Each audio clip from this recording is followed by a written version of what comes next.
4월의 삶을 살아갑니다. 특별히 우리가 부활절을 보낸 이후에 연속 설교를 이어서 가고자 합니다.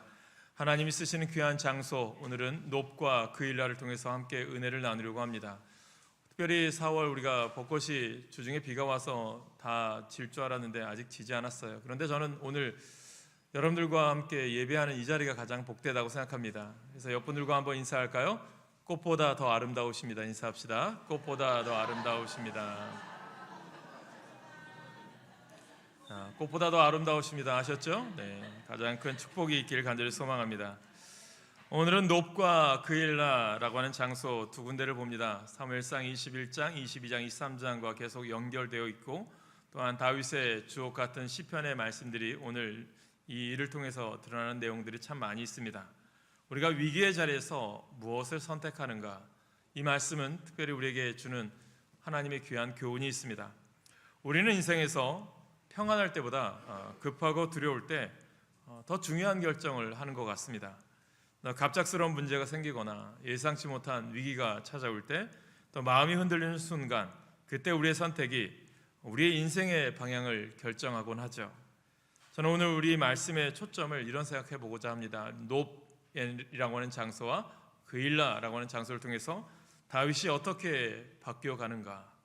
거짓말하던 다윗이 위기 가운데 기도하는 사람으로 바뀌어가는 과정을 통해서 이 변화의 삶이 오늘 우리 가운데도 있기를 간절히 소망합니다. 그리고 오늘은 특별히 어떻게 보면 지난 우리가 부활절 전에 엘라 골짜기에 대해서 말씀을 나눴죠. 다윗이 골리앗과의 싸움에서 승리한 자리, 그 이후에 일어난 일들을 이야기합니다. 전쟁에서 승리한 다윗이 여러분들 생각했을 때 많은 사람들이 존경하고 또 많은 사람들이 따를 것 같은데 위기가 찾아옵니다. 그리고 그러니까 우리에게는 있어서 좋은 일이 있을 때도 있고 또 힘든 일이 있을 때가 인생 속에 일어나는 것 같습니다. 호사다마라고 했던가요? 그런 것처럼 사울 왕의 시기와 질투 때문에 다윗은 도망자의 신세가 됩니다. 그리고 첫 번째 도망간 장소가 욥이라고 하는 장소죠. 이 속에서 일어난 일들을 우리에게 들려주고 있습니다. 어떻게 보면 이 장소마다 하나님은 이 다윗을 위대한 사람으로 만들어가는, 하나님의 왕으로 만들어가, 하나님이 이스라엘을 이끌어갈 수 있는 왕으로 만들어가는 그런 과정이라고 생각해요. 오늘 우리 인생도 하나님은 사랑하셔서 우리를 택하셨고요, 우리를 하나님의 거룩한 백성, 하나님의 아름다운 자녀로 살기를 주님은 원하셔서 우리 인생 가운데 만들어 가시는 과정들이 있다는 거죠. 그때그때마다 우리가 어떻게 반응하고 어떻게 해석하는가, 이것이 매우 중요하다라고 저는 생각합니다. 그래서 오늘은 욥과 그일라 이 중심을 통해서 같이 은혜의 말씀을 나누고자 합니다. 오늘 말씀에는 어떻게 보면 같은 다윗이지만 완전한 이 다른 선택을 하는 두 장면이 우리에게 알려주는 내용이 있습니다. 욥에서의 다윗과 그일라에서의 다윗, 같은 사람인데 왜 다를까요? 어찌 보면 오늘 말씀은 우리가 가지고 있는 이 상상 속에서, 아니 우리가 생각하는 다윗과는 전혀 다른 모습, 그런 잘 어울리지 않는 말씀처럼 느껴지는 부분들이 오늘 본문에 나옵니다. 저는 이런 생각해 봅니다. 저도 목회의 길을 걸어오면서 목회의 길이 그만큼 녹록하거나 쉬운 길 이런 보면 어려웠던 길인 것 같아요. 또 보면 그때만큼 또 그때가 좋은 일도 있었지만 힘든 일도 있었던 것 같아요. 여러 생각이 듭니다. 가장 복된 시간이, 저는 이런 생각해요. 그때가 어떻게 보면 광야의 시간 같고 힘든 시간이지만 저에게는 그 시간을 잊을 수는 없을 것 같습니다. 제가 전도사 시절, 또한 목사 안수를 받고 또 저 논산에서 또 미국에서 이민 목회하던 시절, 또 부교육자로 사역했던 시절, 이 모든 과정들을 보면 여러분들이 쉽게 생각했을 때 목사님 편한 길을 걸으셨구나. 아니에요. 저도 힘들고 어려운 길이 있었습니다. 정말 스트레스와 여러 가지로 고생 속에서 있었어요. 한 번은 스트레스 때문에 일주일 만에 10kg가 빠져서 병원에 입원할 정도였고, 한 번은 사역을 하다가 간에 무리가 와서 급하게 병원에 입원한 적도 있었습니다. 그런 과정들이 참 힘들고 어려웠던 과정 같아요. 그런데 분명히 깨달음이 있다면 이런 생각 같아요. 그 과정이 있기에 제가 지금 여기에 서 있다고 저는 생각하거든요. 분명히 하나님의 부르심 가운데 은혜를 고백하고요, 하나님의 사랑을 확신해서 그 길을 걸어가는데 때로는 그 길이 녹록지 않았고요, 또 부르심에 합당한 목회의 길도 잘 열리지 않았던, 어떻게 보면 암흑 광야 같은 시기였다고 저는 생각합니다. 그런데 저는 그때가 결코 후회되질 않아요. 그때만큼 가장 뜨거운 열정과 미래에 대한 기대가 가득한 때였던 것 같아요.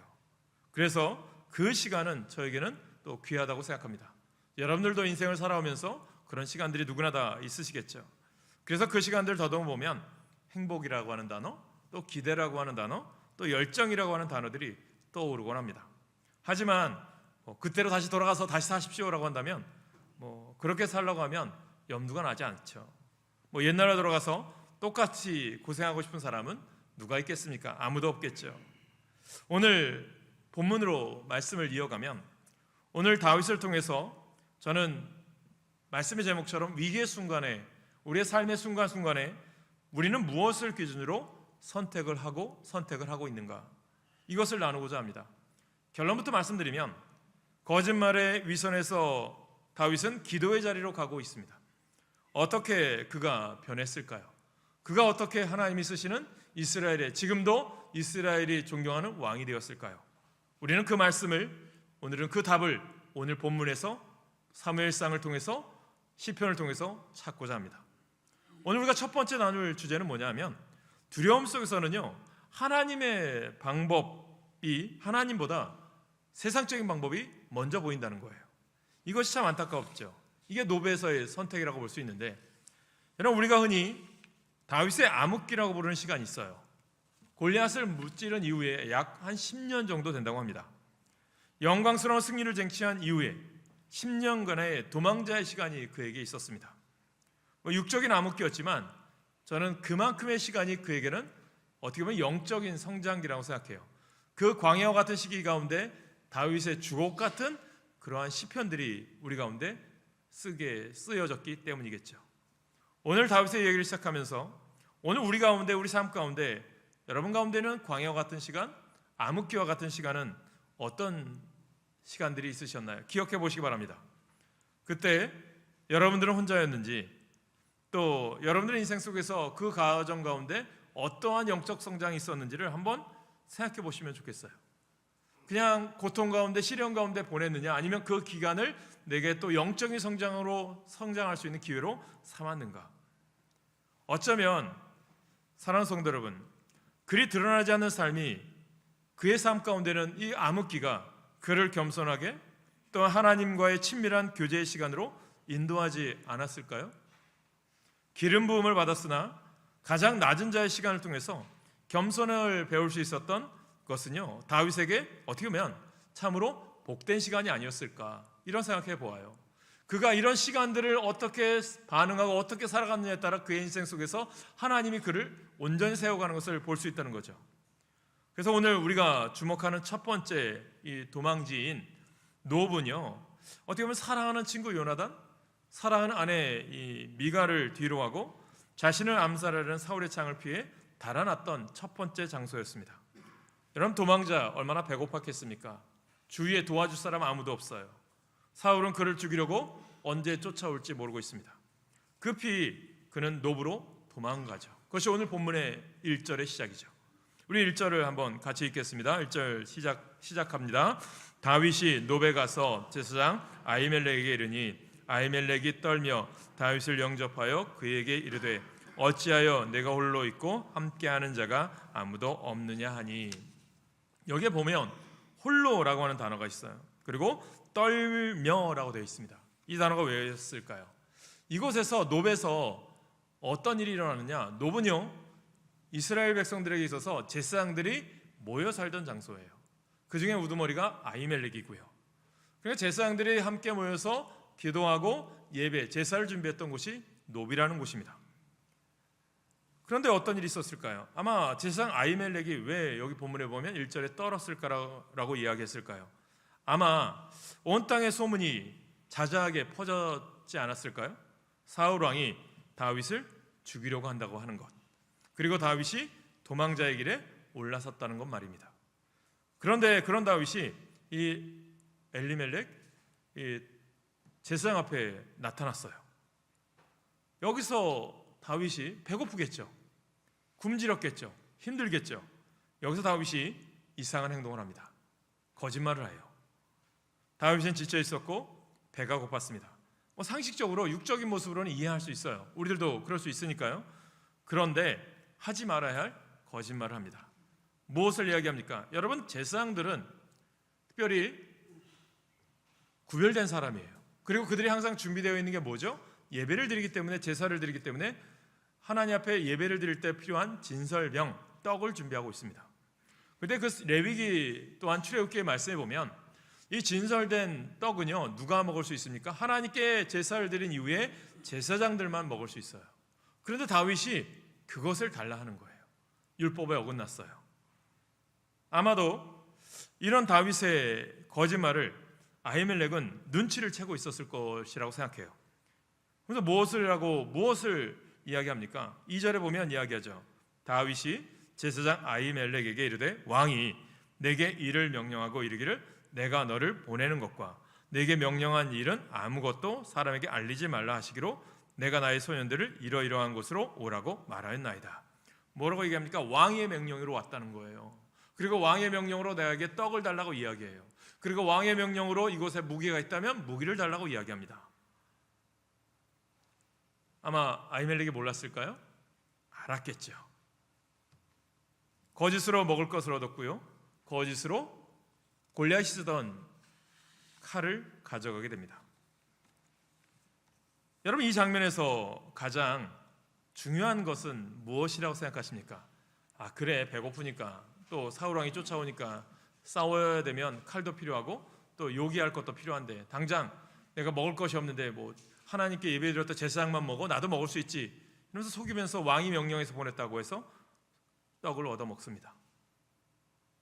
여기서 주는 메시지가 무엇입니까?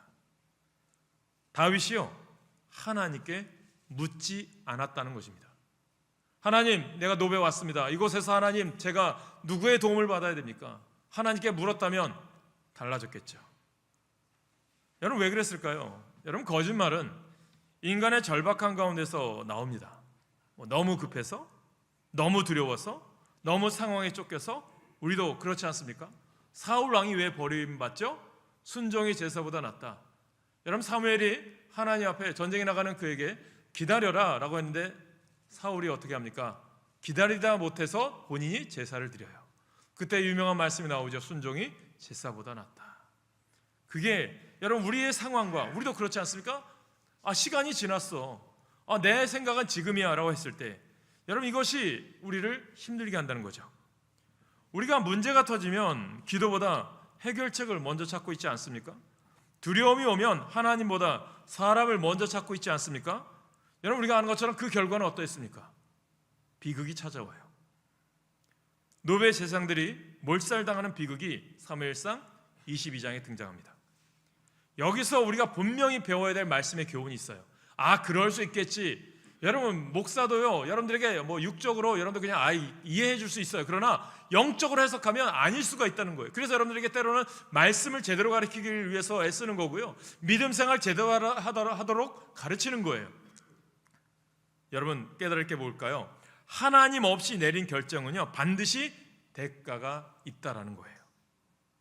부드럽게 한번 질문해 볼까요? 나는 지금 하나님 없이 결정하고 있는 것은 없으십니까? 여러분, 성경에 보면 끊임없이 거짓말한 사람들을 통해서 교훈해 주는 내용이 있어요. 아브라함은 어떻습니까? 갈대우르 고향이죠. 지금의 이라크 지역이죠. 하나님의 부름받아요. 그리고 그는 가나안 땅을 향해 갑니다. 그러던 중에 가나안 땅에 도착을 했는데 삶 가운데 보니까 기근이 와요. 먹을 것이 없어요. 그러면 어디로 갑니까? 나일강이 있는 애굽으로 갑니다. 그때 아브라함의 거짓말이 등장하죠. 바로 왕이 이 자신의 아내 사라를 너무 예뻐하니까 이 여인 때문에 내가 죽을까봐 아내를 동생이라고 속이게 되죠. 그때 하나님이 천사를 통하여 깨닫게 하셔서 아브라함의 회개를 이끌어내시죠. 야곱은 어떻습니까? 형의 장자의 축복권을 빼앗기 위해서 팥죽 한 그릇에 형을 속이고 장자권을 빼앗습니다. 그의 인생은 도망자의 신세가 되죠. 하나님은 그를 깨닫게 하시죠. 야복 강가에서 환도뼈를 부러뜨립니다. 그리고 평생 장애를 가지고 살아가게 합니다. 그리고 그가 회개하죠. 여러분, 이런 모든 것들은 하나님의 뜻이 있다는 거죠. 그리고 그를 통해서 회개하게 하시는 거죠. 우리가 인생을 살면서 하는 거짓말을 정당하기 위해서 여러분, 이 말씀을 우리가 잘못 해석하면 안 됩니다. 여러분, 그렇게 거짓말할 수 없는 우리 인생에 나약함이 있다라는 거예요. 이 나약함을 어떻게 하느냐? 기도로 풀으라는 거예요. 그리고 그의 인생 가운데서 제사를 드려야 하는 곳을 찾아가서 또 제사장으로부터 인자를 구했다는 것이 참 어떻게 보면 다윗에게는 은혜라고 생각해요. 다른 곳을 찾아간 것이 아니라 노비라는 곳을 찾아가게 됐고, 노베에서 엘리멜렉이라고 하는 누구를 만납니까? 아히멜렉이라고 하는 제사장을 만난 것도 그에겐 축복이라고 저는 생각해요.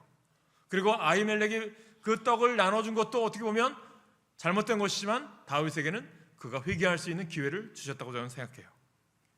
사랑하는 성도 여러분, 만남의 복입니다. 무엇을 찾아야 하는지 깨닫게 되길 간절히 축복합니다. 그리고 안타까운 것은 이 다윗의 일로 인해서 아히멜렉과 모든 제사장이 사울 왕에 의해서 몰살당하는 비극이 발생하게 되죠. 이런 일, 모든 일련의 일들은 어떤 의미일까요? 하나님은 다윗을 만들어 가시는 거예요. 기도의 사람으로. 하나님은 오늘 우리 가운데 일어나는 많은 일들이 있어요. 우리 삶 가운데 하나님이 주시는 메시지들이 있어요. 이것을 여러분 나에게 주시는 메시지인 줄 알고 깨닫고 이것을 하나님께로 기도로 나아가고 말씀으로 나아가고 믿음으로 나아가는 자에게는 하나님이 어떻게 하십니까? 그를 인도하시고 그를 지켜주시는 분임을 믿으시길 간절히 축원합니다. 여러분, 그런 사울은 하나님께 버림받아요. 그리고 다윗은 아히멜렉의 은혜를 영원히 기억하는 사람이 되었다는 것이 너무나도 중요한 일인 거죠. 오늘 우리 스스로에게 할 질문들이 많아요. 언제 우리는 하나님 앞에서 신실함이 무너진 적이 있으십니까? 그리고 그럴 수밖에 없는 순간에 하나님은 어떻게 우리를 위로하고 붙잡아 주셨는지 기억하고 계신가요? 여러분, 다윗의 이야기가 노베에서 끝나지 않거든요. 계속되는 것처럼 우리 인생의 이야기도 마찬가지라고 저는 생각합니다. 오늘 하나님 우리에게 기회를 주셔서 예배의 자리에 나오게 하신 것도 은혜예요. 오늘 하나님 앞에 주님 앞에 말씀을 듣게 한 것도 은혜예요. 왜? 하나님께로 나아갈 수 있는 바른 길을 열 수 있도록 기회를 주셨기 때문에. 마찬가지 이제 우리는 거짓말로 끝나지 않는 또 다른 다윗의 인생의 이야기를 우리가 말씀을 보려고 합니다. 두 번째 뭘까요? 하나님을 묻기 시작할 때요, 길이 보이기 시작하는 거예요. 사무엘상 23장이거든요. 시간이 지나요. 여전히 노베 사건 이후로 다윗은 계속해서 도망자의 신세를 벗어나지 못했습니다. 또 다른 위기가 찾아와요. 도망자의 길을 가는 동안이었어요. 아마도 다윗이 경험했던 가장 슬픈 이야기 중에 하나가 자신에게 떡을 주었다는 이유로 제사장 아히멜렉과 온 가족이 살해당했다는 이 일이 아니었을까요?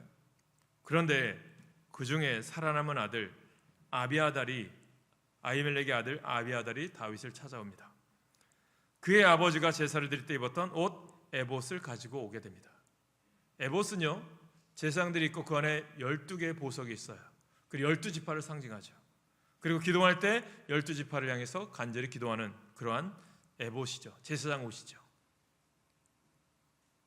여러분, 여기서 우리에게 주는 교훈이 있어요. 아비아달이 왜 다윗에게 찾아왔을까?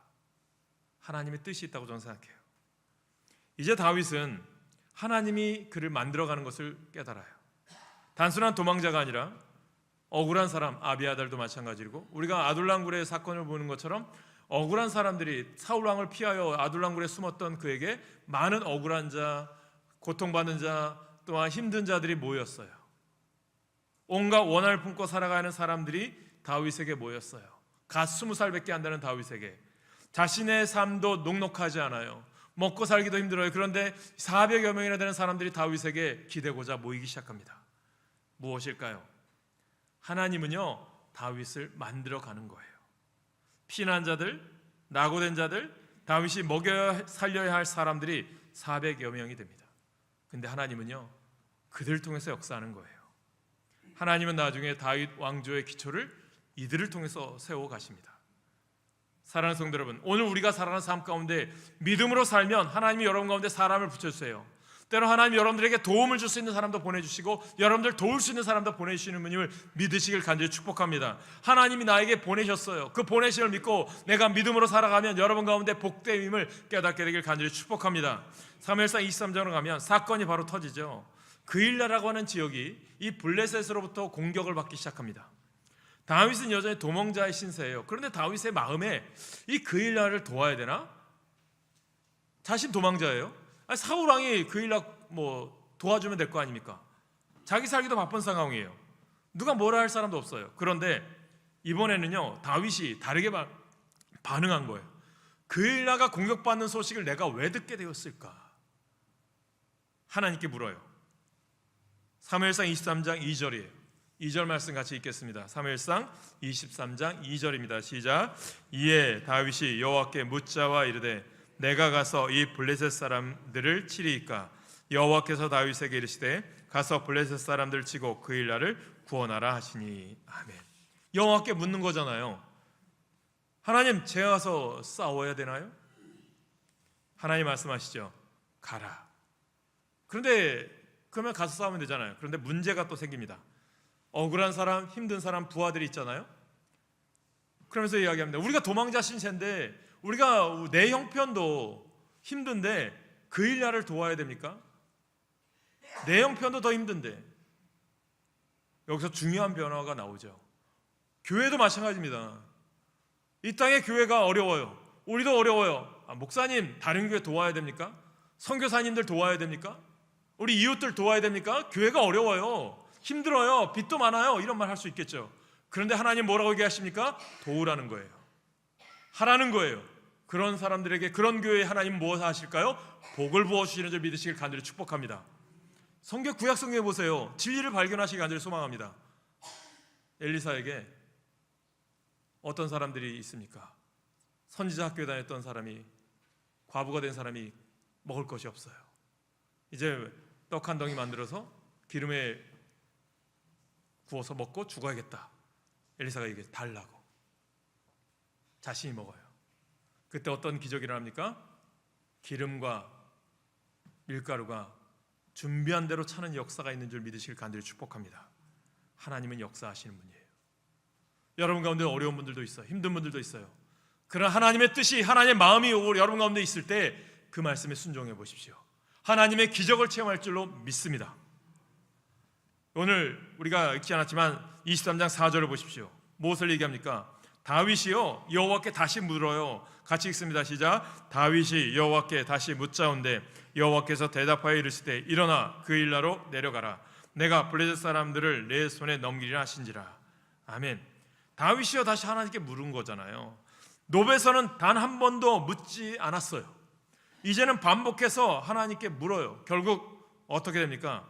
하나님이 말씀하시기를 누가 블레셋 사람 무찌르겠다고 다윗이 물어보니까 내가 너와 함께해서 블레셋 사람을 무찌르겠다라고 말씀하십니다. 그래서 주님의 말씀에 순종한 다윗에게 하나님은 블레셋을 물찌르는 전쟁에서 승리하는 영광을 주십니다. 순종하는 자에게 영광이 많은 거예요. 그일라를 구원합니다. 사랑하는 성도 여러분, 이것이요 믿음이고 신앙인 거예요. 하나님께 묻는 것이 뭘까요? 능력이라는 것입니다. 여기서 우리가 붙들어야 할 진리가 있어요. 하나님의 뜻을 묻는 사람은 길을 잃지 않습니다.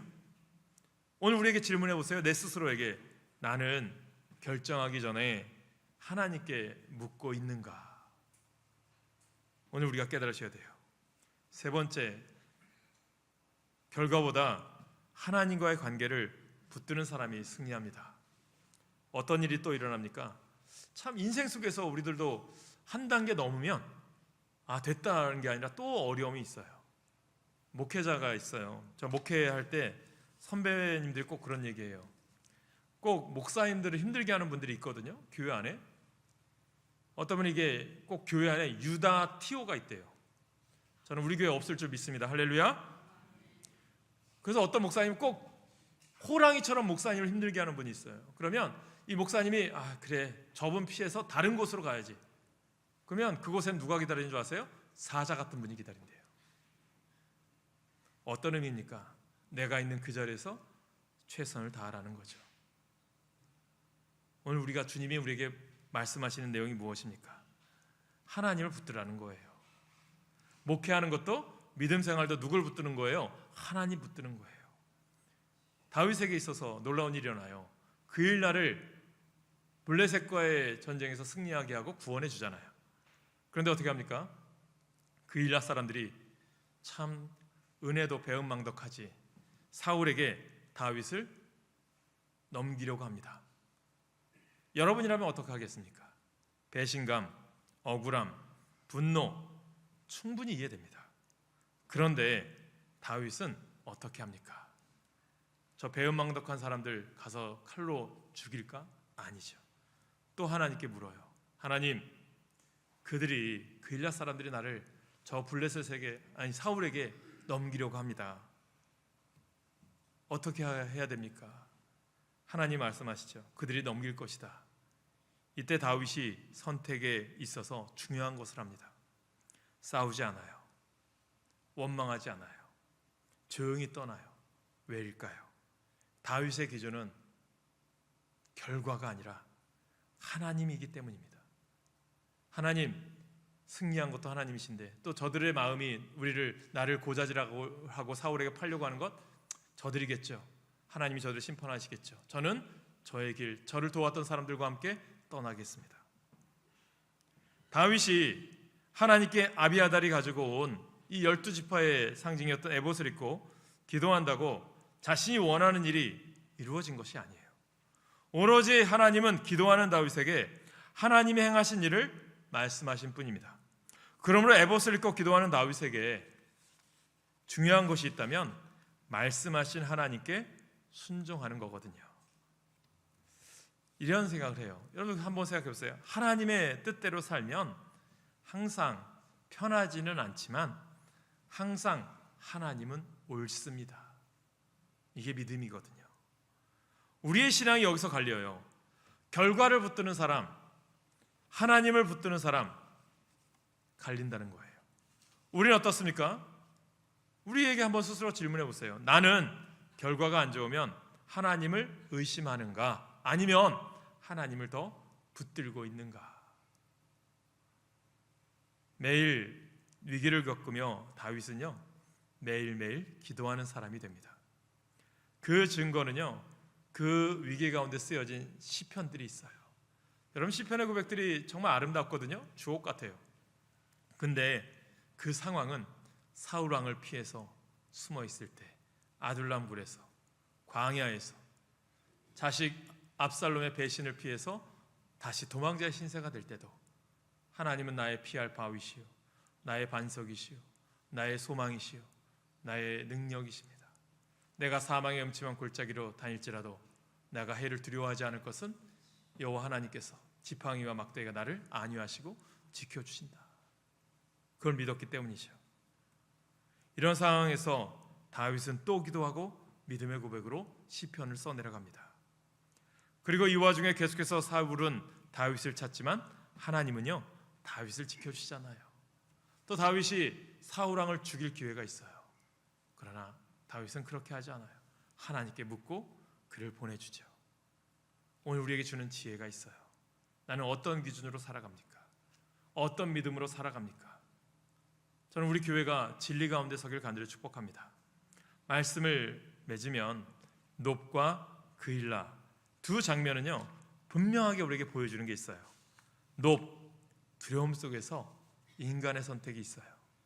그일라, 하나님께 묻는 선택이 있습니다. 인생은 결국 이것으로 결정되는 것 같아요. 하나님께 묻느냐, 하나님께 묻지 않느냐. 오늘 우리에게 하나님은 말씀하십니다. 급할수록 나를 찾으라. 두려울수록 나에게 물어라. 결과보다 나를 붙들어라. 우리는 인생에 공고함이 있거든요. 누구나 다. 그런데 우리가 그 순간을 꼭 거짓말로 모면하려고 해요. 하지만 우리의 거짓말보다 하나님의 자비로우심이 훨씬 크다는 것을 우리는 인생에서 고백할 수밖에 없지 않습니까? 지금 그래서 우리가 여기 있는 거잖아요. 하지만 공고한 가운데서 기도하며 하나님을 찾으면 하나님의 뜻을 묻고 찬양하고 우리는 시편을 우리도 고백할 수 있는 거죠. 공고함 가운데 함께 하시는 하나님을 우리가 예배할 수 있기 때문입니다. 이것이 우리에게 가르쳐주는 삶의 지혜, 놉과 그일라를 통해서 깨닫는 지혜라는 것입니다. 우리가 찬양합니다. 주여, 우린 연약합니다. 우린 오늘을 힘겨워합니다. 그러나 주님은 완전하십니다. 이 찬양으로 우리가 영광 돌릴 때 우리 교회가 저는 믿음 안에 바로 세워지고 하나님의 영광 가운데 거하는 성도들 되었으면 좋겠습니다. 때론 넘어지고 힘들어도 하나님을 더 찾고 하나님을 의지함으로 날마다 우리가 그일라에서 다윗처럼 하나님께 묻고 묻는 참된 기도의 사람 되기를 소망하며 이 찬양 하시겠습니다.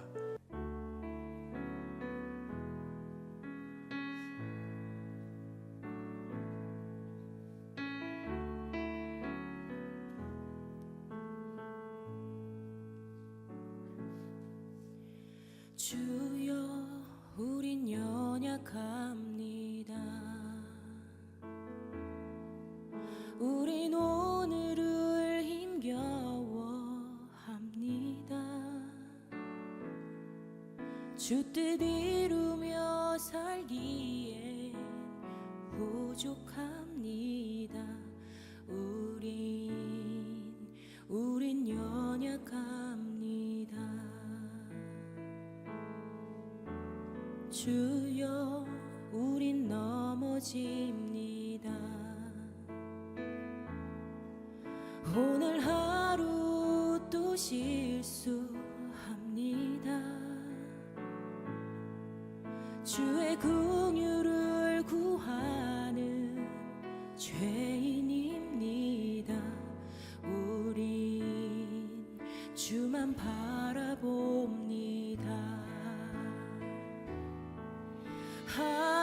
한없는 주님의 은혜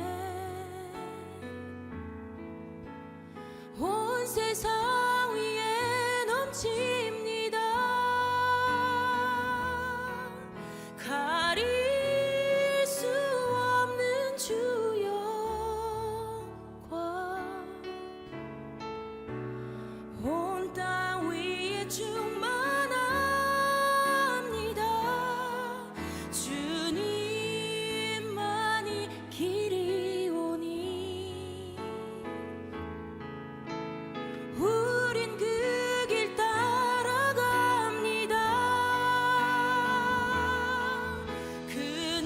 그날에 우리를 이루신 주는 완전합니다. 함께 고백합시다. 주여 우리 연약합니다. 주여 우린 연약합니다. 우린 오늘을 힘겨워합니다. 주 뜻 이루며 살기에 부족합니다. 우린 연약합니다. 주여 우린 넘어집니다. 주여 우린 넘어집니다. 오늘 하루 또 실수합니다. 주의 긍휼을 구하는 죄인입니다. 우리 주만 바라봅니다.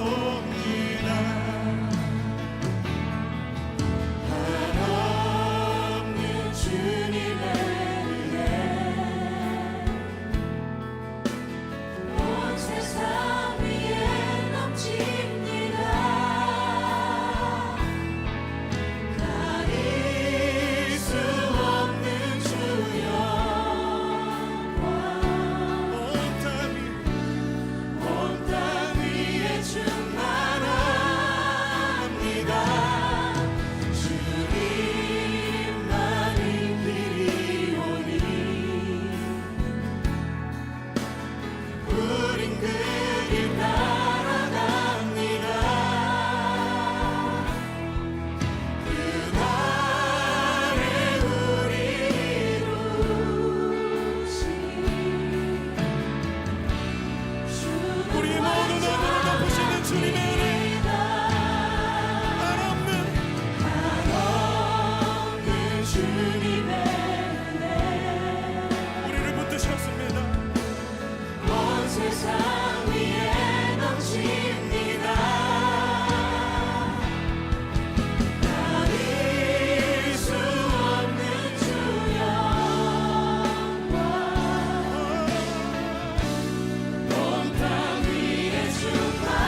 주